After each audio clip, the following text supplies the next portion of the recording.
Fala pessoal, nesse vídeo eu vou trazer aqui para vocês sobre técnica de análises termogravimétricas, a famosa TGA. Provavelmente você já escutou esse termo em algum lugar ou já operou, tá? Mas não conhece o funcionamento do equipamento, não entende muito bem. Nesse vídeo eu vou contextualizar para vocês como que é o equipamento, para que ele serve, onde aplicar e principalmente eu vou trazer um pouco do tratamento de dados. Inclusive vou trazer em um software do próprio equipamento para mostrar para vocês como que é realizado esse tratamento. Então vamos começar esse vídeo.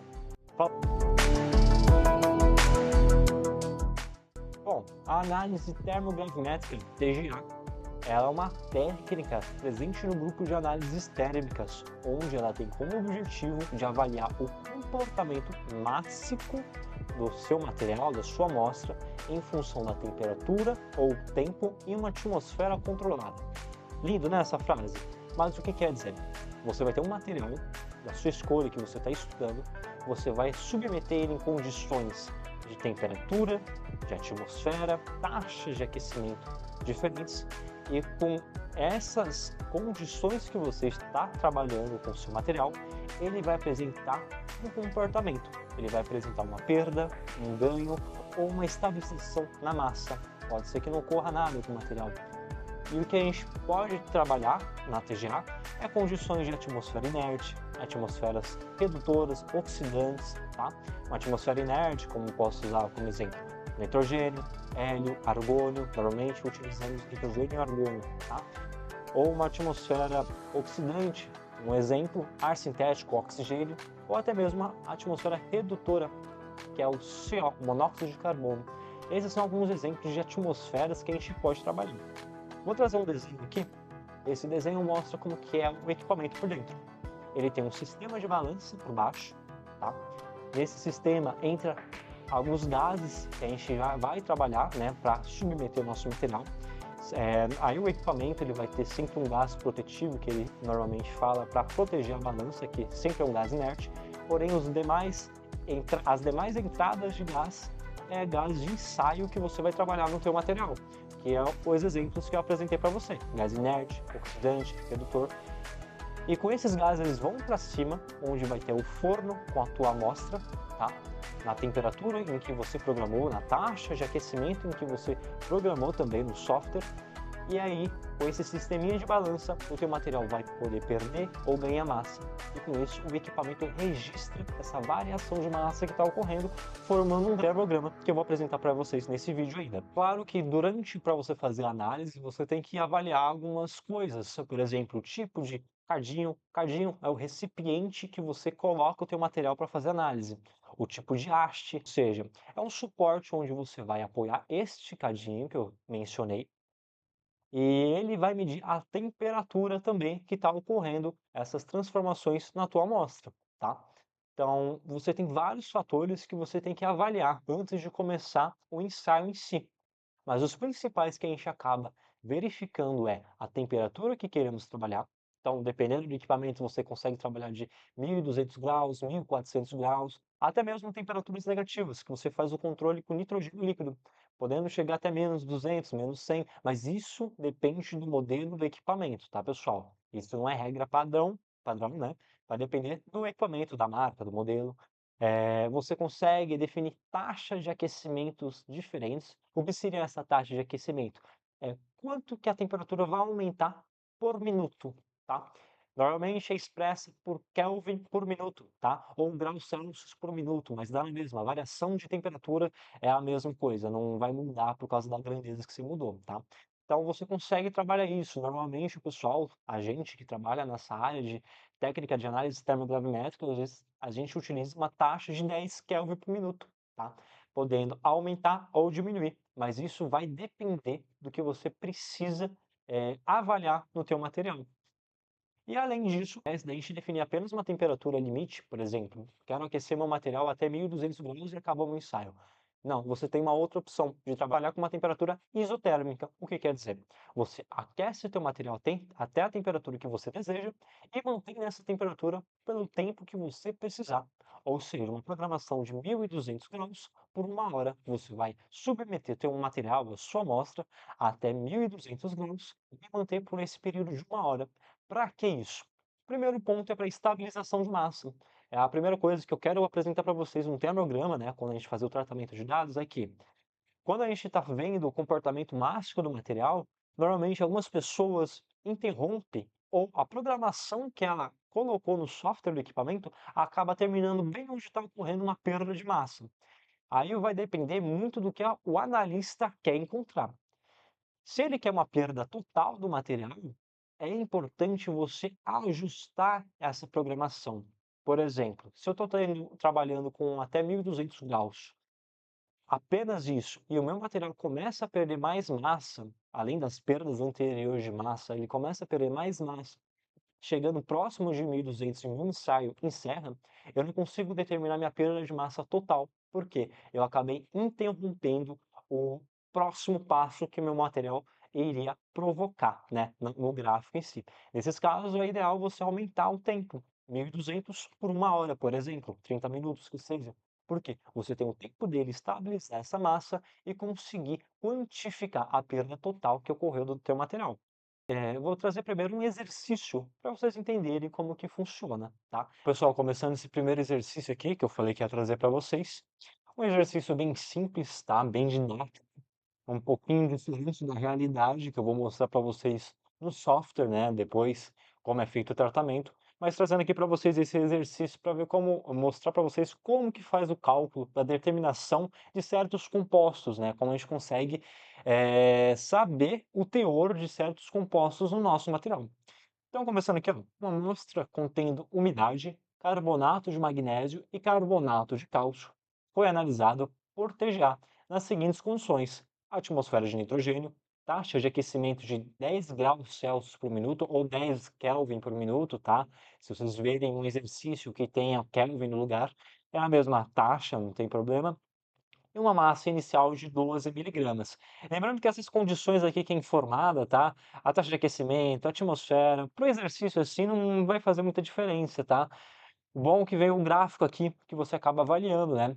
Esse é o gráfico de TG junto com a DTG. TG nessas perdas de massas que a gente pode ver, temos as 3 perdas de massas, e temos a DTG, que é esse gráfico que eu mencionei. Ela forma picos a cada perda de massa que ocorre, tá bom? Então você tem um período que está estabilizado aqui, tá? Quando começa a ter a perda de massa, forma-se um pico por causa da derivada, né? A derivada é a derivada da massa em relação à derivada da temperatura neste caso, porque o eixo x está em temperatura. Se fosse em tempo, também seria em derivada do tempo, tá bom? Mas basicamente o gráfico forma este pico para cada perda. Se fosse um ganho de massa, o pico estaria voltado para cima, tá bom? Então, voltando aqui à questão. A curva TG apresentou 3 perdas de massa. A primeira, de 1,2 miligramas, tá? Em até 150 graus Celsius, tá? Nesta região. Normalmente, essa região de 150 ou até 200 graus Celsius é a perda de umidade ou compostos voláteis no teu material, tá? Nesse caso aqui, a gente sabe porque a questão está passando para a gente que é umidade. Então, não tem mais nada além do que a umidade nesta primeira perda de massa, nessa primeira massa que acaba ocorrendo a perda. Tem certos materiais que você for analisar, vai ter outros compostos além da água. Então aí nesses casos a gente não consegue afirmar que toda essa perda de água essa perda de massa é apenas a água, tá? Pode ter outros compostos, mas não é o caso porque ele já mencionou para a gente que tem a umidade. A segunda perda, de 1,566 miligramas, em torno de 300 e 500 miligramas, tá? Aqui está um pouquinho, não está batendo, né, com o gráfico, mas a região aqui é entre 500, 450 a 600 graus que ocorre essa segunda perda. E a terceira perda de massa que ocorre a partir de 600 a 800 graus. Esse ensaio aqui foi feito até 1000 graus Celsius, tá? Esses tipos de condições que a gente trabalha aqui na TG, atmosfera de nitrogênio, aquecimento de 12 graus Celsius por minuto, temperatura de até 1000 graus Celsius, é o arroz com feijão da análise termogravimétrica, é uma medição padrão que a gente acaba fazendo, tá bom? Mas isso é variável dependendo do tipo de material que você está trabalhando.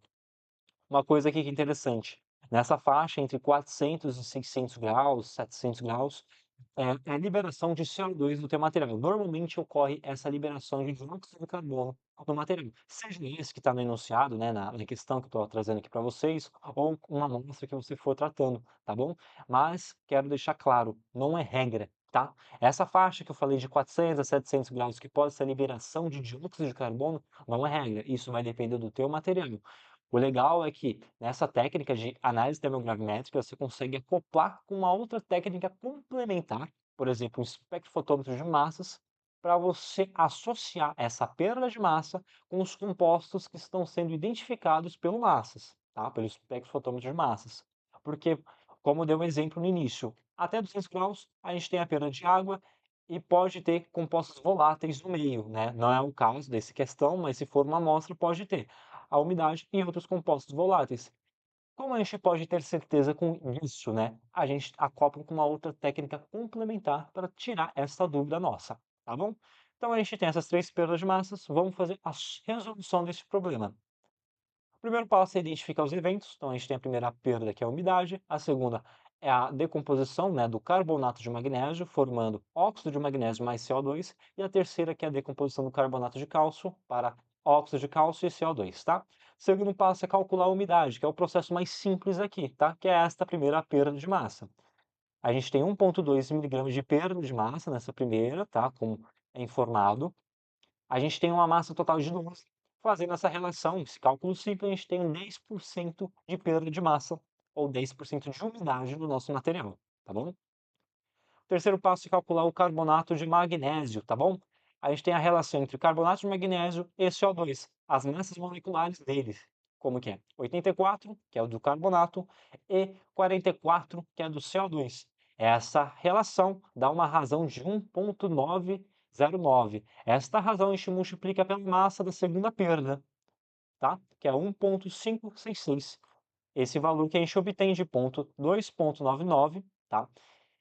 A gente faz o cálculo de percentual dele, tá bom? Que dá 24,92%, referente a quem? 24,92 de carbonato de magnésio. Agora, o quarto passo é copiar e colar o que a gente fez com carbonato de magnésio, a gente faz com carbonato de cálcio agora. Só que a massa molecular do carbonato de cálcio é de 100, CO2 mantém, que é 44, essa razão que a gente obtém multiplica pela massa, pela terceira perda de massa, a gente consegue essa massa de 7,8, que equivale a 65% do nosso material total de carbonato de cálcio, tá? Então, no meu material em si, eu vou ter 24,92 de carbonato de magnésio, 65% de carbonato de cálcio e 10% de umidade. Esse é um exemplo bem simples para fazer o tratamento, tá bom? Ou uma resolução de um problema.